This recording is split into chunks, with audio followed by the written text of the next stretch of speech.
নবীজি বলছে মান আহাব্বা সুন্নতি ফাকাত আহাব্বানি ওয়া মান কানা আহাব্বানি ফাহুয়া ফিল জান্নাহ।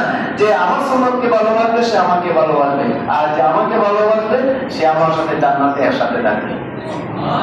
কুল্লু উম্মতি ইয়াদখুলুনা জান্নাহ ইল্লা মান আবা। আমার সব উম্মত জান্নাতে প্রবেশ করবে।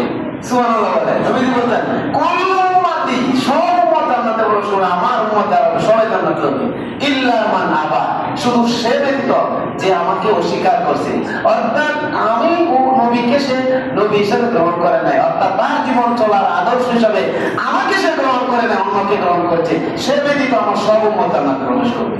সুবহানাল্লাহ। ওয়ালা সাওফা ইউতিকা রাব্বুকা ফাতারদা, এটা আল্লাহ নবীর শেষ কথা। আল্লাহ তাআলা একটা দোয়া রাখছেন নবীজির জন্য, সব নবীদের সকল দোয়া আল্লাহ দুনিয়াতে কবুল করছেন, নবীজিকে আল্লাহ তাআলা অপশন দিয়েছেন। আল্লাহ বলেন এটা রাখছি, আমার পরকালে এটা আমার থাকবে, আমি তো কম পর্যন্ত খুশি হব না আল্লাহর প্রতি।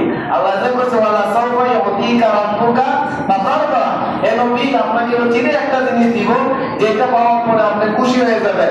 তাফসীরে এসেছে সেটা কি, সেটা হচ্ছে আল্লাহ তাআলা তার এই ওয়াদা, আল্লাহকে যে খুশি করবেন এটা করবেন কিয়ামতের দিন। আল্লাহ নবীকে বলে দিয়ে দিলাম কাউসার দিলাম, আপনি খুশি? নবীজি বলেন না খুশি না। মাকামে মাহমুদ দিলাম, না খুশি, খুশি না। আপনি প্রথম সুপারিশকারী, আপনি খুশি না? খুশি না। বলে খুশি কতক্ষণ? আমার এক একটা উম্মত যতক্ষণ পর্যন্ত বাইরে না থাকবে ততক্ষণ পর্যন্ত আমি খুশি না, আমার সবগুলো উম্মত যখন জান্নাতে যাবে তখন আমি খুশি।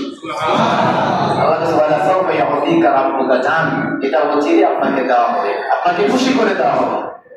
সুবহানাল্লাহ। আল্লাহ তাআলা আমরা শাহিদু বিল্লাহি রাব্বা ওয়া বিল ইসলামি দীনা ওয়া বি মুহাম্মাদ সাল্লাল্লাহু আলাইহি মাগরিবের পরে করি আসে, ফজরের পরে করি, আমরাই আমাদেরকে তালিম দিই।